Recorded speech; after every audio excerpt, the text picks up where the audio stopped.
del 1 al 5. Estamos desarrollando esta pequeña serie, Unión, Comunión y Fruto. Esta va a ser la segunda y última parte. Por tanto, leo el pasaje nuevamente. Juan 15, 1 en adelante. Yo soy la vid verdadera y mi Padre es el labrador.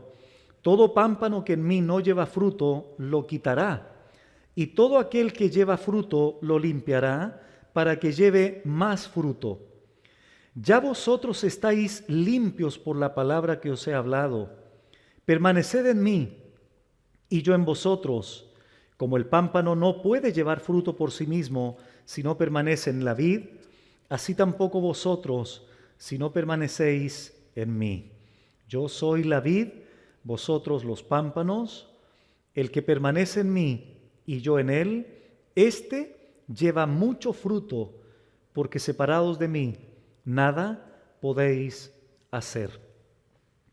Hemos dicho hasta este momento que en esta metáfora tenemos dos personajes protagónicos. Por un lado, el Hijo, el Señor Jesucristo, representado por la vid verdadera, en contraste con Israel, y el granjero o el labrador, el que cuida la viña, que es el Padre. Dentro de esto tenemos pámpanos también. Pámpanos son ramas que no llevan fruto y como consecuencia Dios los juzgará. ¿De qué forma? Quitándolos, porque ya no sirven, van a ser echados al fuego, etc. Por otro lado tenemos ramas que son fructíferas, es decir, verdaderos creyentes, creyentes genuinos. No creyentes nominales solamente, sino creyentes profesantes en todo el sentido de la palabra. Es muy interesante tener en el contexto, hermanos, que Judas representa a todas aquellas personas falsas que están dentro de un círculo religioso, podríamos decir, en el caso de Judas, en los apóstoles, y cualquier otro creyente falso que está involucrado o integrado falsamente también a una iglesia local. En toda iglesia local hay personas incrédulas, pero que dicen ser creyentes. Participan de las actividades de vez en cuando, de alguno que otro estudio, van el día domingo de vez en cuando o inclusive pueden ir todos los domingos. Pero cuando tú evalúas la vida privada, la vida familiar, la vida matrimonial, te das cuenta que no hay fruto espiritual. Hay una conducta moralista, una conducta religiosa, pero no un nuevo nacimiento, no una conversión real, auténtica. Y eso, desgraciadamente, hermanos, lo vemos en toda iglesia local. Por muy sana que sea la iglesia bíblicamente hablando, siempre habrá discípulos infiltrados que no conocen al Señor de manera genuina.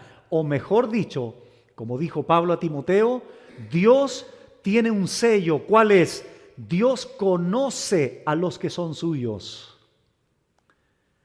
Y esa es la gran pregunta, hermanos, al final de esta exposición.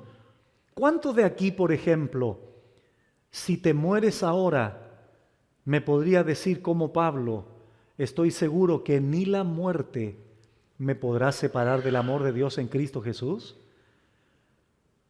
O a lo mejor eres un pámpano falso que no lleva fruto y por tanto será quitado, será juzgado por Dios. Porque ese es el meollo del asunto en definitiva, una aplicación directa para todos nosotros. Entonces, eso es lo que hemos visto hasta este minuto. Por tanto, vamos inmediatamente al versículo 3. El Señor Jesucristo sigue diciendo, ya vosotros estáis limpios por la palabra que os he hablado. Pregunta para ustedes si están atentos. Cuando Juan dice, ya vosotros, o sea, Juan registró las palabras, pero es el Señor hablando. Cuando Juan aquí dice, ya vosotros estáis limpios por la palabra, ¿Judas estaba aquí, sí o no? No.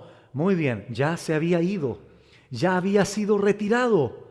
para que se cumpliera la escritura de que Él lo iba a entregar por 30 piezas de plata. Entonces, cuando Cristo aquí dice, ya vosotros estáis limpios, se está refiriendo a los 11 discípulos solamente. Los que estaban con Él en el aposento alto la noche última, antes de ir a la cruz al día siguiente. Por lo tanto, dos cosas dice el Señor interesantes aquí en el versículo 3. En primer lugar, hay una limpieza total, no parcial, total. Cuando Él dice, ya vosotros estáis limpios, no medios limpios, están limpios. Un hecho terminado, consumado en cuanto a la purificación de estos discípulos. Y la segunda cosa que dice el Señor es que el instrumento de esa limpieza es la palabra que Él había hablado. ¿Por qué razón, pastor? Por una razón muy sencilla. No hay otro elemento de limpieza más que la palabra de Dios. Yo no puedo limpiarte a ti de otra manera. Puedo meterte una ducha, enjabonarte muy bien, pero es una limpieza externa. Pero la limpieza de la que se refiere aquí el Señor es esa limpieza de la salvación, la limpieza del perdón de nuestros pecados. Esa limpieza solo Dios la puede hacer a través del único instrumento que es su palabra. Por eso es que nuestro énfasis como iglesia es predicar la palabra. Porque no hay otra manera mediante el cual Dios haga la limpieza de los pecadores más que a través de la exposición de su palabra. Menos show en el púlpito, menos dinámicas en las iglesias, menos juegos en las iglesias. Todo ese tipo de cosas son innecesarias. Más que predicar la palabra que es cortante como toda espada de dos filos, porque es la ley de Jehová la que convierte el alma. Hemos tenido tantas experiencias, hermanos, reales de conversiones que parecían imposibles ante la mirada humana, y sencillamente porque una persona llegó y se sentó en una banca y escuchó el mensaje del Evangelio, transformados al otro día. Y los familiares probablemente, año tras año, humanamente presionándolos para que se convirtieran, obligándolos a ir a la iglesia. Un día amanecieron, fueron al culto, escucharon una exposición sana, real del Evangelio y nacieron de nuevo en un minuto. Cambiaron su enfoque, ahora tienen otra mirada del mundo, tienen una cosmovisión diferente del mundo, etcétera, etcétera. ¿Por qué? Porque Dios usó su palabra para transformar sus vidas. En eso confiamos. Ese es el poder. El poder está en la palabra, no en el mensajero, sino en el mensaje. Ya vosotros estáis limpios, libres de culpa, puros en otras palabras. Dios limpió de una vez a sus 11 discípulos. Pero Judas Iscariote fue retirado por su propio pecado. Soberanamente Dios lo quita porque era un pámpano sin fruto. El único fruto pecaminoso que tenía era que se guardaba el dinero de la tesorería, ¿no? Supuestamente su interés era satisfacer la necesidad de los pobres. Cuando llegó la mujer con el perfume, oh, Señor, ¿por qué no gastamos eso y damos el recurso a los pobres? Claro, ¿cómo no? Qué piadoso Judas. No, era porque se pasaba para el otro bolsillo la plata o el dinero. Tenía obras pecaminosas, no fruto del Espíritu Santo, porque no era de Dios. Por tanto, Dios lo quita como juicio. Desgraciadamente se ahorca, pero no porque era salvo y perdió su salvación. Nunca fue salvo, que es diferente. Entonces, hermanos, Dios aquí los ha limpiado estos discípulos y lo ha hecho por la palabra que Él le había hablado. Los unió a la vid verdadera. El Padre los había injertado de manera genuina en esa vid. Ahora, como estaban unidos a Cristo, el poder de Cristo, la vida eterna de Cristo, la fortaleza de Cristo, la comunicaba a esos discípulos. ¿Por qué? Porque estaban unidos a la vid verdadera. La savia real, nutritiva, llena de calcio, de vitamina, se comunicaba a sus discípulos a través de la enseñanza, a través de la orientación, a través de los consejos, a través de la instrucción por más de 3 años que estuvo con ellos. Pero vuelvo a insistir, el Señor usó su palabra para limpiarlos. Entonces yo siempre, hermanos, rascándome la cabeza, no el pelo, sino la cabeza, me pregunto y digo lo siguiente: si tenemos tantos textos en la Biblia donde subrayan esta verdad, que solo a través de la exposición de su palabra y del Evangelio, mi gran pregunta es, repito, rascándome la cabeza, es: ¿por qué entonces tantas iglesias no hacen esto? Y prefieren confiar en sus estrategias, prefieren confiar en mensajes motivacionales, prefieren descansar en charlas de éxito, de salud, de fama, de prosperidad, todas cuestiones que no valen la pena hablar desde el púlpito, porque esas cosas las ofrece el diablo. Dios ofrece perdón de tus pecados, te haga rico o pobre, te haga tenga salud o no tenga salud. Él quiere perdonarte, querida persona, entiéndelo. Va a depender de su soberanía, de su consejo, de su determinación, darte riquezas o no dártelas, darte salud o no darte salud, hacerte conocido o no hacerte conocido. Eso es potestad de su soberanía. Él lo que quiere es que yo sea unido a Cristo, tenga comunión con Él y dé mucho fruto, lleve mucho fruto, porque de esa manera, dice Juan 15:8, su nombre es glorificado. Hay muchas iglesias que levantan los brazos 3 veces. Gloria a Dios, gloria a Dios, gloria a Dios. Mi pregunta es: ¿están glorificando a Dios con su propia vida? ¿Como esposos? ¿Como padres? ¿Como vecinos? ¿Como trabajadores? ¿Como papás? ¿Como civiles? No. Entonces, ¿para qué levantar las manos 20 veces en un culto de manera mecánica? ¿Para qué? Dios quiere que lleves mucho fruto. Levantes o no levantes tus manos, querido hermano. Eso lo dice claramente la palabra del Señor en Juan 15:8. En esto es glorificado mi Padre, en que llevéis mucho fruto. Y ahí tienes una respuesta muy clara. Pastor, ¿cómo glorifico el nombre de mi Señor? ¿Cómo el nombre de mi Señor es glorificado? La respuesta es esa: lleva mucho fruto. Pero el llevar mucho fruto será consecuencia de lo que voy a enseñar ahora en Juan 15:4. Antes de eso, vamos a Santiago 1, por favor, 18, para confirmar esto de que estos discípulos habían sido limpiados completamente por la palabra que os he hablado, como dijo el Señor.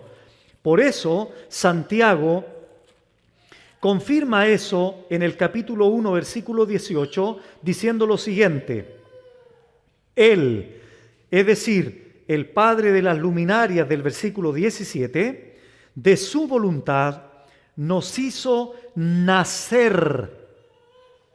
Nos hizo nacer de nuevo, podríamos decir. Nos hizo nacer de arriba, podríamos decir. Pero atención ahora, por. Esa palabra por significa instrumentalidad o el instrumento a través del cual Dios nos hizo nacer es la palabra de verdad. Es igual a el Evangelio. Ese Evangelio, esa buena nueva, esa palabra que el Señor le había hablado a los 11 discípulos, por el cual fueron limpiados. Él de su voluntad os hizo nacer por la palabra de verdad, para que seamos primicias de sus criaturas. Eso entonces el Señor en Juan 15 les está diciendo a sus discípulos: vosotros, o más en español, ustedes ya están limpios por la palabra que os he hablado, y los seguiré limpiando. Ya están salvos, pero los seguiré salvando. Ya están santificados, pero los seguiré santificando. Porque la obra del Evangelio en nuestros corazones tuvo un punto de partida cuando nos convertimos, pero tiene una progresión en la santificación y tendrá una consumación en la glorificación. Es decir, el Evangelio tiene vigencia durante toda la vida cristiana, no solamente en el momento de la conversión. La palabra me hizo nacer, la palabra me está haciendo crecer y la palabra me hará crecer el día de mañana. Jamás nos podemos desconectar de la savia de la palabra de Dios. ¿Por qué? Porque fuimos unidos a la vid. Y somos ramas que necesitamos estar pegados a Él cada día, cada semana. Thomas Watson dijo lo siguiente, cito: fue por los oídos que perdimos el paraíso, y es también por escuchar la palabra predicada que alcanzamos el cielo. Fin de la cita. Leamos de nuevo, por favor, Juan 13:10. Juan 13:10. Noten, hermano, la relevancia de esto. Jesús les dijo: el que está lavado no necesita sino lavarse los pies. A ver, aclaración. Pastor, usted dice que están lavados completamente. Así es. Pero el Señor aquí está usando una figura y es la siguiente. El que está lavado, no necesita lavarse de nuevo completamente, sino solo los pies. Porque los pies, no sé si me salgo de la cámara aquí, los pies son los que tienen contacto con el mundo físico. Y eso ilustra el contacto con el mundo como tal. ¿Nos ensuciamos diariamente? Sí. Para eso está la confesión de pecado y el arrepentimiento diario. Hay un arrepentimiento para salvación y hay un arrepentimiento para santificación, y eso debe ser diario. Entonces, claro que estamos limpios, pero nos vamos ensuciando diariamente porque vamos teniendo contacto con el mundo de una u otra manera. Ya vosotros estáis limpios, Él está lavado, dice, el que está lavado no necesita sino lavarse los pies, pues está todo limpio. Y vosotros limpios estáis. Ya hice la obra con ustedes, 11, pero no todos. Aunque no todos están limpios. Jesús pudo haberle dicho, de hecho, ligerito, en un momento más voy a quitar a Judas del grupo. Por eso es que Pedro más adelante en este contexto le dice, Señor, ¿tú me vas a lavar los pies a mí? Pedro, como buen hebreo, razona y dice, Señor, eso de lavar los pies con un lebrillo y una toalla es de los siervos. ¿Cómo tú me vas a lavar los pies a mí? Pedrito, escúchame bien. Si no te lavo los pies, no tienes parte conmigo en el reino. Ya, Señor, méteme al pozo si quieres. Échame un balde de agua, Señor, si quieres. Pedro no entendió nada. Pero después entendió.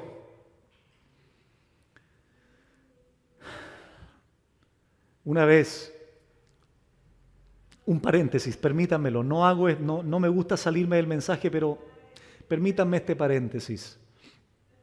Personalmente, a mí me impacta demasiado siempre que leo detenidamente y reflexivamente este gesto de humildad que tuvo el Señor. No sé si ustedes se han puesto a pensar en esto. El Señor de gloria, hermanos, el Señor sublime, el más alto que los cielos, el hacedor de todo lo que vemos y de lo que no vemos, el santo, santo, santo, que se haya postrado a lavarnos los pies. Una vez había una persona que le costaba hacer el aseo en los baños. Y me acuerdo que prediqué Juan 3 en la iglesia. Fue tan impactada por el ejemplo del maestro que se inscribió después para hacer el aseo todos los meses en la iglesia. Ese puro ejemplo, hermanos, debería de arrancar el orgullo en nosotros. Gracias por la licencia permitida. Cierro paréntesis. Versículo 4, Juan 15. Y aquí está, hermanos, y esto es muy importante, de toda esta porción, el único imperativo que hay es este. Es decir, la única orden que hay es permanecer en mí. La orden no es llevar fruto. La orden es permanecer. Llevar fruto es una consecuencia de permanecer en mí. Leámoslo. Permaneced en mí y yo en vosotros. Ahí está el imperativo, el único mandamiento. De hecho, la palabra o el verbo permanecer aparece 10 veces en toda esta porción hasta el 8. 7 de manera explícita y 3 de manera implícita. Permaneced en mí, permaneced en mí. No es permanecer, es permanecer en Él. ¿Hay diferencia? Indudablemente. Insisto, no es permanecer, es permanecer en Él o en mí. Y yo en vosotros. Es decir, Cristo igual se involucra en la relación, ¿me entiendes, hermano? No es simplemente una cuestión de ti hacia Él, sino recíproca. Permanece en mí y yo en ti. Yo estoy comprometido contigo. Tú eres mi hijo o tú eres mi rama, para seguir la misma lógica de la metáfora. Tú eres mi pámpano. Por lo tanto, es tu responsabilidad. Ya voy a explicar el verbo permanecer en su etimología. Tu responsabilidad, le dice Cristo a sus discípulos, es que ustedes permanezcan en mí y ténganlo por seguro que yo en ustedes. Se lo doy por sentado, se los garantizo. Yo voy a morir por ustedes y no me voy a involucrar con ustedes. Voy a estar dispuesto a dar mi vida por ustedes y no voy a estar dispuesto a alimentarnos, a proveerles, a satisfacerlos, a proveerles. Claro que sí. Por eso es que es relevante cuando Cristo dice, permaneced en mí y yo también no me aparto de la relación, me involucro. ¿Están entendiendo la comunión ahora? Unión, comunión y fruto. Es una secuencia lógica en la Biblia. Muy bien. ¿Qué significa permanecer? Menó en el griego. Tal cual, menó. Significa quedarse, residir, continuar en un estado, condición o actividad. Quédense, permanezcan, moren, establezcanse. Atención, ¿qué está diciendo en definitiva el Señor? No hagan lo que hizo Judas. ¿Se entiende el punto? Pregunta, ¿Judas permaneció? No. No hagan lo que él hizo. Ustedes permanezcan. A ustedes 11 los he limpiado. A Judas no, lo quité. Ustedes permanezcan, moren, quédense, sean fieles. Y si vienen tormentas, Señor, permanezcan. Y si no tengo ganas, Señor, permanece. Y si me defraudo, Señor, permanece. Permanece como un soldado. Permanece, ponte en pie, confía, sé fiel. Quédate ahí, confía en mí. Esa es mi responsabilidad. Cuando yo haga eso, Dios va a actuar. Dios va a producir en nosotros los frutos de Él mismo. Pero debo permanecer. Debo continuar. No sean apóstatas. Permaneced en mí y yo en vosotros. Veamos allí en Primera de Juan capítulo 4. Primera de Juan capítulo 4, versículo 13 al 15. Primera de Juan 4, 13 al 15 dice así: en esto conocemos que permanecemos en Él, mismo verbo, y Él en nosotros, en que nos ha dado de su Espíritu. Y nosotros hemos visto y testificamos que el Padre ha enviado al Hijo, el Salvador del mundo. Aquí el Padre, el Hijo. El Padre como granjero, no olviden, y el Hijo como la vid verdadera. Versículo 15. Todo aquel que confiese que Jesús es el Hijo de Dios, Dios permanece en Él y Él en Dios. Algo recíproco. Pero nuevamente el apóstol Juan aquí subraya el verbo permanecer. ¿Qué pasa cuando nosotros, ante cualquier dificultad, ante cualquier poda de Dios, para hacernos llevar más fruto, ante la primera aflicción, la primera enfermedad, la primera decepción, la primera traición, la primera, pérdida de trabajo, inmediatamente tiramos la toalla, ya no quiero servir al Señor, ya no confío en ti, ya no quiero ir a la iglesia? ¿Cómo vamos a evidenciar con esa actitud que confiamos en Él, que permanecemos en Él? Esa es una actitud que Dios no quiere. ¿Qué quiere Dios? Que permanezcamos, que estemos firmes. Dios entiende que no siempre vamos a tener el mismo ánimo, es verdad. Dios entiende que no siempre vamos a tener la misma pasión para servirle, es verdad. Pero en esos momentos de desánimo, en esos momentos de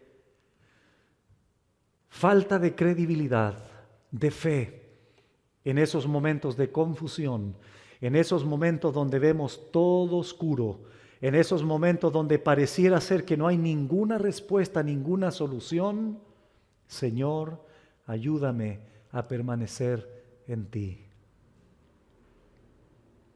No me quiero mover, Señor, de aquí. Yo confío, yo creo en ti, Señor, porque sé que tú también permaneces en mí. Dame tu fortaleza, ayúdame a continuar adelante hacia la meta. Fortalece mi vida, Señor, ayuda mi incredulidad. Me falta la fe.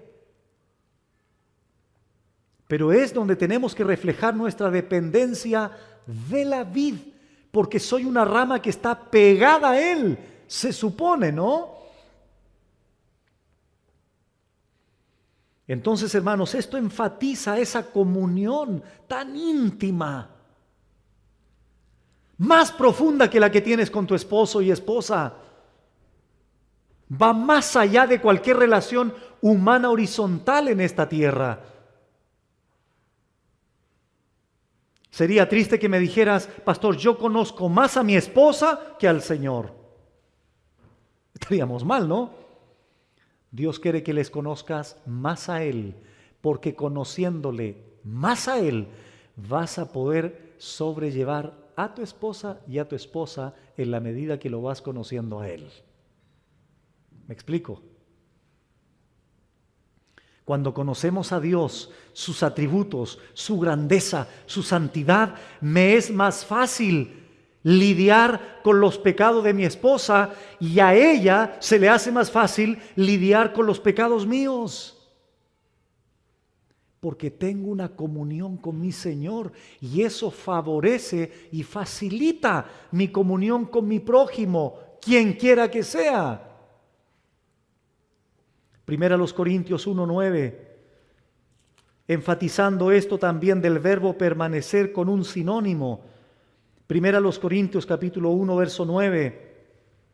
Fiel es Dios, por el cual fuisteis llamados ¿a qué? A la comunión con su Hijo Jesucristo, nuestro Señor. ¿A qué fuiste llamado? A la comunión con su Hijo. Esa es la gran pregunta. ¿Permaneces en Él? ¿De qué forma, pastor? Teniendo comunión con Él. ¿Cómo tengo comunión con Él? Dios nos ha dicho en su palabra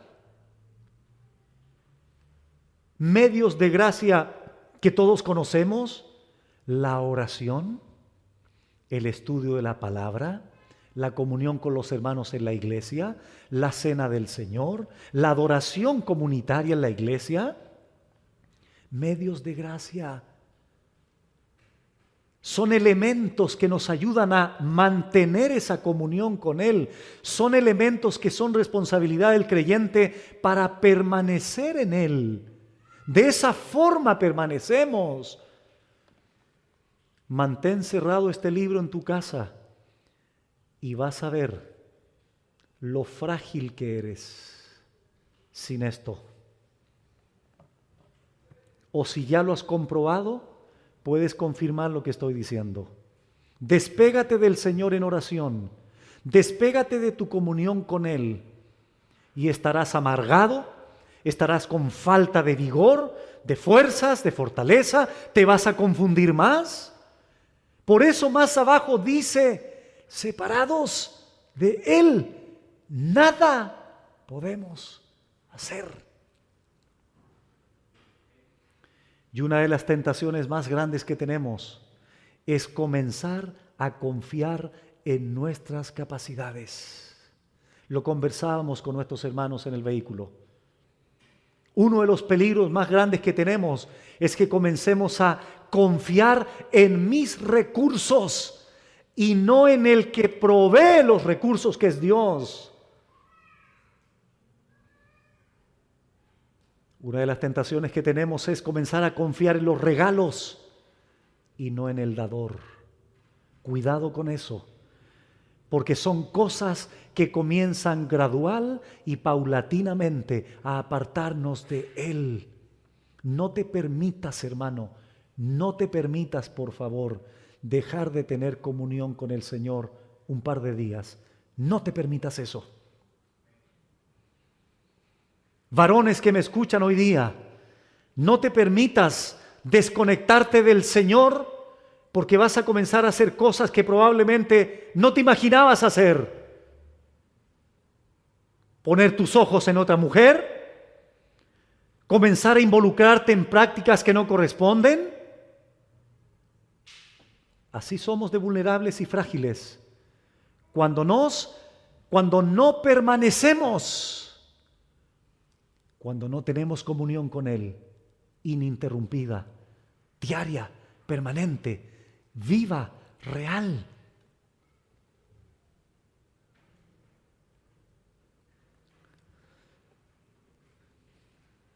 Vamos ordenando entonces la idea. Todo creyente, por la gracia de Dios, mediante la fe, ha sido unido a Cristo. Por eso tiene relevancia la metáfora. Cristo, la vid verdadera, el arbolito, el padre labrador que cuida eso. Pero ese arbolito tiene ramas. Soy yo y eres tú. Y esas ramas se alimentan por estar conectadas directamente a la vid. Por eso sale la savia del tronco y alimenta las ramas.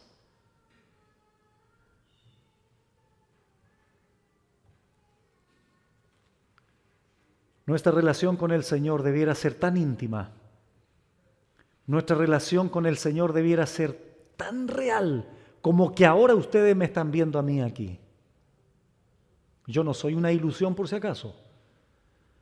Soy real, carne y hueso.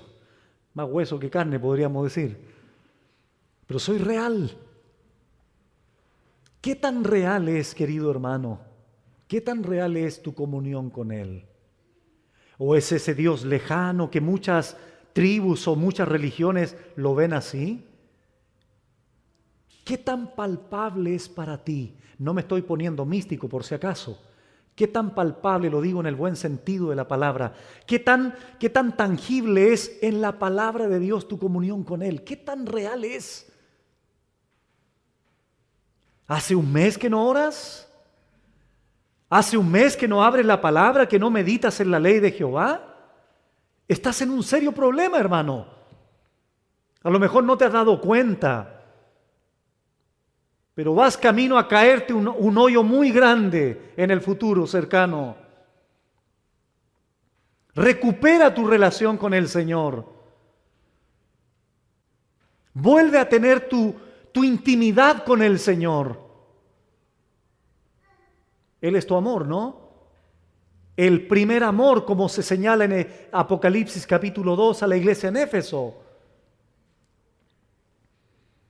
Miren, hermanos, Juan 6, por favor, retrocedamos allí, Juan 6, 53 al 58. Dice así: Jesús les dijo, de cierto os digo, y noten, hermanos, las palabras que Jesús usa aquí: si no coméis la carne del Hijo del Hombre y bebéis su sangre, no tenéis vida en vosotros. El que come mi carne y bebe mi sangre tiene vida eterna, y yo le resucitaré en el día postrero. Porque mi carne es verdadera comida y mi sangre es verdadera bebida. El que come mi carne y bebe mi sangre, en mí, ¿qué dice ahora? Permanece. Curioso, mismo verbo. Y yo en él, como me envió el Padre viviente, y yo vivo por el Padre, asimismo el que me come, él también vivirá por mí. Este es el pan que descendió del cielo, no como vuestros padres comieron el maná, haciendo referencia a Moisés en el desierto, y murieron. El que come de este pan vivirá eternamente. La pregunta es, ¿Cristo es tan real en tu vida que has comido su carne y bebido su sangre? Así como aquello cuando comes algo, ahora lo que comimos pasó a ser parte de tu propio organismo. ¿No es así? Porque lo comiste. Ese pancito, ese jugo, ahora es parte de tu vida, es parte de tu organismo. De la misma manera, Cristo se vuelve parte plena de mi vida al comerlo diariamente, al beber su sangre diariamente, al hacerlo parte de mi vida. En cada pensamiento, en cada obra, en cada conducta, Cristo es el que debe ser manifestado a través de mi vida y la tuya. Permaneced en mí y yo en vosotros. Vamos nuevamente, por favor, a Primera de Juan 2. Primera de Juan 2.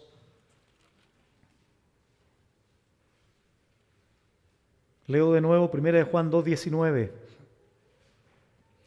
Salieron de nosotros, pero no eran de nosotros, porque si hubiesen sido de nosotros, habrían permanecido. ¿Qué estamos leyendo en Juan 15:4? Permaneced en mí y yo en vosotros. Versículo 24. Lo que habéis oído desde el principio, permanezca en vosotros. Mismo verbo. Si lo que habéis oído desde el principio permanece en vosotros, también vosotros permaneceréis en el Hijo y en el Padre. Capítulo 3, verso 24. Y el que guarda sus mandamientos, ¿qué dice ahora? Permanece en Dios y Dios en él. Y en esto sabemos que Él permanece en nosotros por el Espíritu que nos ha dado. El Espíritu y la palabra no se pueden divorciar. El Espíritu produce en ti la necesidad de la palabra. Lo mismo que inspiró el Espíritu es lo mismo que usa para alimentarte. Porque de esa forma expresamos nuestra permanencia en Él y Él en nosotros, guardando su palabra. Y su Espíritu Santo provoca, motiva, incentiva nuestra comunión con Él. Ha habido algún momento probablemente que tú me has llamado por teléfono y estoy ocupado. Dios no tiene celulares ocupados. Él siempre te va a escuchar. Siempre va a estar atento. Su oído está atento a todos sus hijos que claman a Él de noche y día. Comunión, permaneced, comunión, permaneced. Palabras sinónimas que expresan la misma idea. Permaneced en mí y yo en vosotros. Como el pámpano no puede llevar fruto por sí mismo, dice Juan 15:4b. Como el pámpano no puede llevar fruto por sí mismo si no permanece en la vid, así tampoco vosotros si no permanecéis en mí. Esto confirma que el fruto no es inherente a nosotros, hermanos. Y en segundo lugar, el fruto es efecto de nuestra comunión con Él. ¿Notaron lo que dice el versículo 4b? Como el pámpano no puede llevar fruto por sí mismo. ¿Por qué no puede llevar fruto por sí mismo? Porque tú no tienes la capacidad de generar los frutos, porque son el fruto del Espíritu. Es algo externo a ti. No puede, dice el texto, clarito. Pero ¿cómo va a poder? Permaneciendo en Él. Es la única manera. El problema está cuando no permanecemos. No puede. Es una imposibilidad si no permanece en Él. Porque Él es la fuente de todo bien. Él es la fuente de todo fruto, porque son de Él, comunicados al creyente, por estar vitalmente unidos a Él en una comunión continua con Él. Unión, comunión, fruto. Ahora mira lo extraño de esto. Hay personas que quieren llevar fruto y ni siquiera han sido unidos a Cristo y ni siquiera tienen una comunión con Él. ¿Cómo quieren tener fruto? Llevar fruto es una imposibilidad, porque ningún pámpano puede llevar fruto por sí mismo si no permanece en la vid, porque Él es la fuente que comunica todo bien al creyente. ¿Estás entendiendo la relevancia que tiene tu comunión con el Señor? No es cualquier cosa, hermanos, no es cualquier cosa. Y tienes que entender que el culto del día domingo es insuficiente. ¿Por qué insuficiente? ¿Porque te vas a quedar con lo del domingo? ¿Y qué va a pasar el lunes? ¿Y qué va a pasar el martes? ¿No vas a orar? ¿No vas a abrir la Biblia? No, ¿verdad? En ese sentido lo digo. Claro que tenemos que ir el domingo, ¿verdad? Adorar a nuestro Señor como cuerpo, como iglesia local. Es una bendición ir a la iglesia el domingo, no es una carga. A mí me da tanta tristeza, hermanos, cuando escucho a creyentes, oh, el domingo hay que ir a la iglesia, como, ay, tremendo sacrificio. Mejor quédense en la casa. ¿Cómo un sacrificio, hermanos? ¿Cómo va a ser una carga ir a adorar a aquel que abrió sus brazos en la cruz para perdonarte? ¿Cómo es posible que haya que rogar a la gente para que vaya al culto el día domingo? Digo el día domingo, a lo mejor tiene el culto el jueves, qué sé yo, el día que sea, por favor. El punto es, no nos podemos quedar solo con eso. Tenemos que generar instancias de comunión en la iglesia. La iglesia no se reduce a estas 4 paredes. Va más allá de aquello. Pero eso se logra cuando cada uno de los creyentes tiene una comunión real con el Señor. Si no la tienes con el Señor, va a ser muy difícil que la quieras tener con tu hermano. Muy difícil va a ser. Porque lo horizontal debe ser efecto de lo vertical en primer lugar. Y no al revés.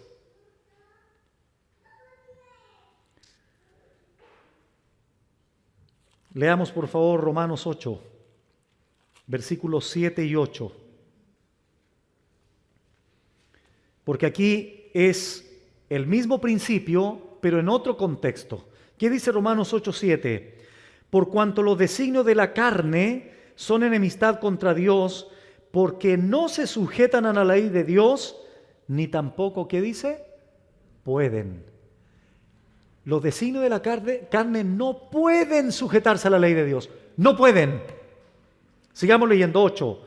Y los que viven según la carne, otra vez, no pueden agradar a Dios. Escucha, hermano, de la misma forma en que los designios de la carne no se pueden sujetar a la ley de Dios, ni tampoco agradar a Dios, de la misma forma, la persona en sí mismo no puede llevar fruto separado del Señor. No puede. A continuación, último versículo, 5. Yo soy la vid, vosotros los pámpanos. El que permanece en mí y yo en él, éste lleva mucho fruto, porque separados de mí, nada podéis hacer. Aquí están los efectos plenos, totales de la unión y comunión real con Cristo. ¿Cuál es? Mucho fruto. No fruto, mucho fruto. El apóstol Juan, en la primera parte del versículo 5, ya ha dicho prácticamente, lo está repitiendo aquí, pero agrega 2 verdades muy interesantes. El adjetivo mucho, que hace que el fruto se vuelva abundante, y en segundo lugar, la expresión separados de mí, nada podéis hacer. Con respecto a mucho fruto, pastor, la voluntad de Dios es llevar mucho fruto, y yo ¿qué fruto tendré, pastor? Ni siquiera sé. Mi esposa ni siquiera puede señalar uno. ¿Entiendes el punto? Dios quiere que lleves no fruto, mucho fruto. Esa es la voluntad plena y perfecta del Señor. Ahora, un pasaje muy interesante. Retrocedamos a Génesis 1, por favor. Génesis capítulo 1, versículo 11.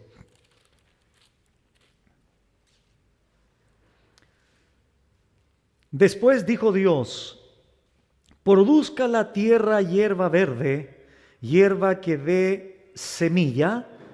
Atención ahora. Árbol de fruto que dé fruto. ¿Parece redundancia esto? ¿No sería suficiente haber dicho árbol de fruto? Se entiende que de fruto, ¿no? Pero Moisés aquí dice árbol de fruto que dé fruto. Es como una obviedad, ¿cierto? A ver, creyente, ven para acá. A ver, pámpano, ven para acá, para seguir la línea de la metáfora. ¿Tienes fruto? Pastor, no tiene ni para qué preguntarme, si es obvio. Claro que tengo fruto. Es que es una obviedad. No debiéramos preguntarlo, hermanos, ¿me explico? Ese es un creyente. Ah, está lleno de fruto. Pastor, le presento a este hermano, lleno de fruto. Ni siquiera preguntarle. ¿Por qué? Porque esa es la voluntad de Dios. Y si estamos unidos y en comunión con Él, ¿por qué entonces no vamos a dar mucho fruto? Pero lo curioso es lo que sigue diciendo. Según su género.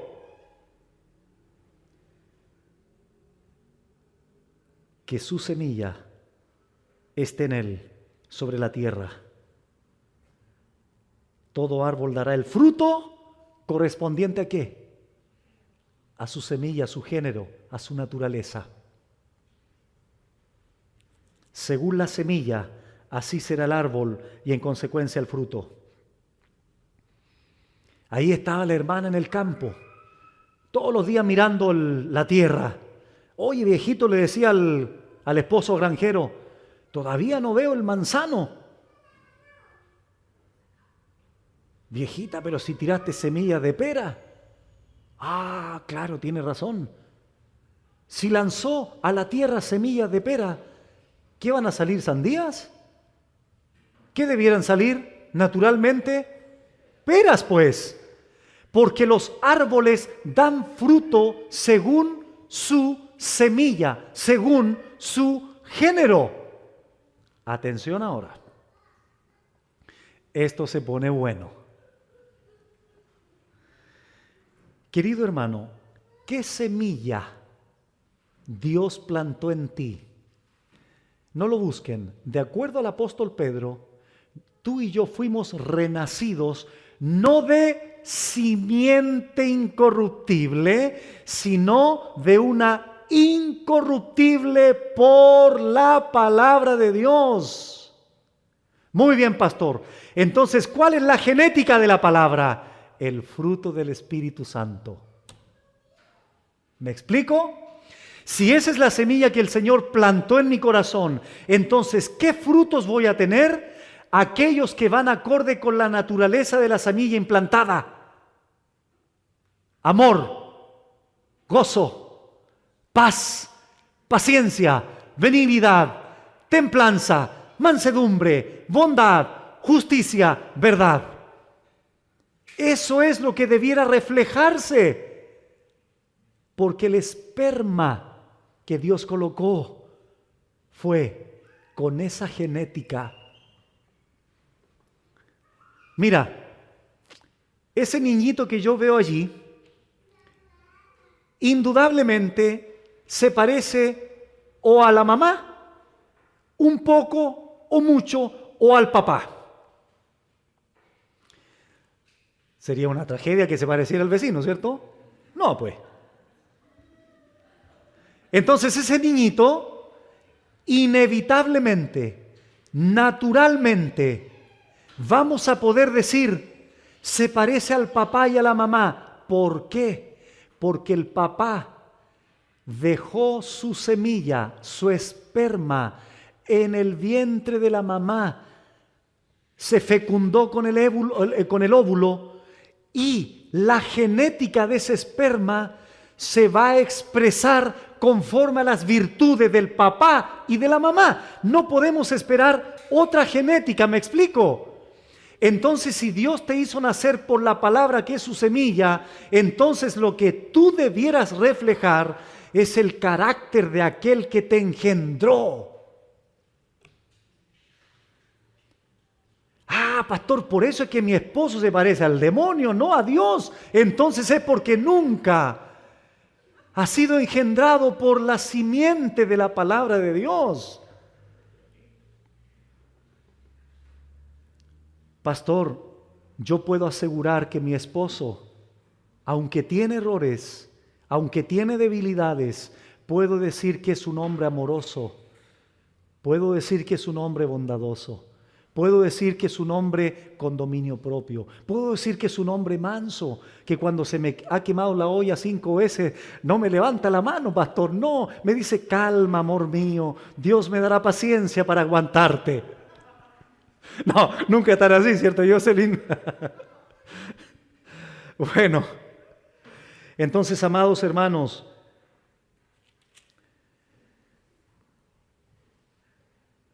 este lleva mucho fruto. Esa es la gran pregunta. Es normal que lleves fruto, es natural. Ni siquiera debieras de esforzarte en llevar fruto, no, esforzarte en permanecer comunión con Él. Ahí está la clave. ¿Por qué razón? Porque separados de mí, nada podéis hacer. Judas no pudo hacer nada. ¿Por qué? Porque estaba separado de Cristo. Nunca fue unido a Él. Amado hermano, si hay algo que jamás en mi vida quiero perder, es mi comunión con el Señor. No importa las enfermedades, no importa las circunstancias, no importa las tristezas, no importa las depresiones que tengas, no importa las confusiones que tengas, no importa los problemas que tengas, las aflicciones, las tribulaciones, las dificultades, no importa lo que tú quieras decirme, no pierdas tu comunión con el Señor. Si eres un verdadero pámpano, vas a llevar mucho fruto.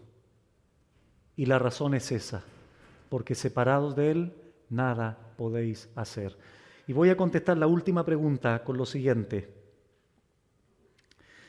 De hecho, antes de leer el último pasaje, J.C. Ryle dijo esto: aférrense a mí, no se suelten de mí, vivan una vida de comunión íntima y cercana conmigo, acérquense cada vez más, depositen todas vuestras cargas, todos vuestros pesos sobre mí. No se suelten ni un solo momento, arraíguense en mí. Fin de la cita.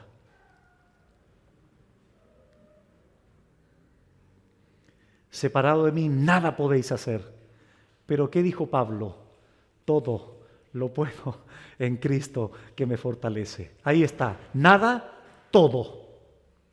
¿Quién es el que hace nada? El que está separado de la vid. ¿Quién es el que puede hacer todo? Pablo. ¿Por qué? Porque Pablo estaba unido a la vid. Por tanto, Pablo puede decir, como ninguno de nosotros, estando preso, todo lo puedo en Cristo que me fortalece. Ese hombre, estando en escasez y en abundancia, puede decir, todo lo puedo en Cristo que me fortalece. Mateo 13:23. Mateo 13:23.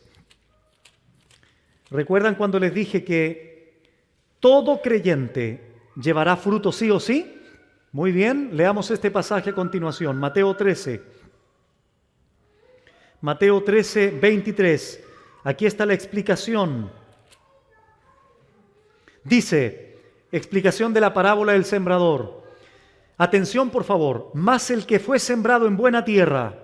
Antes de continuar, hay 3 tipos de tierra diferentes a este. Entre espinos, junto al camino y entre pedregales. Todos esos son tierras o terrenos que representan discípulos falsos, que tuvieron una conversión aparente pero no real. Por eso finalmente vuelven atrás, los afanes de esta vida lo confunden y desertan. Pero una porción mínima cayó en buena tierra, los convertidos de manera genuina. ¿Qué sigue diciendo? Este es el que oye y entiende la palabra y da fruto. Pero a ver, sigamos leyendo. Qué interesante es esto. Y produce a 100, a 60 y a 30 por uno.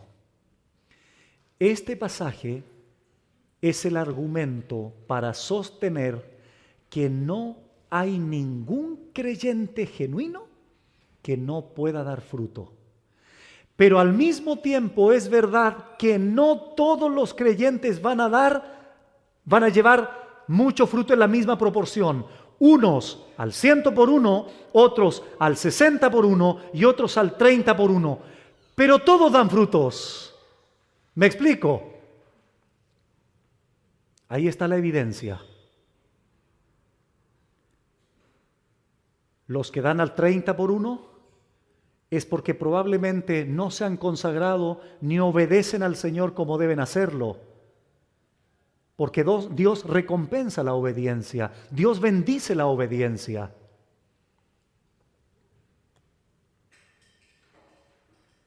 Escuchen, el justo florecerá como la palmera, crecerá como cedro en el Líbano, plantados en la casa de Jehová, en los atrios de nuestro Dios florecerán, aún en la vejez fructificarán, estarán vigorosos y verdes, para anunciar que Jehová mi fortaleza es recto y que en él no hay injusticia.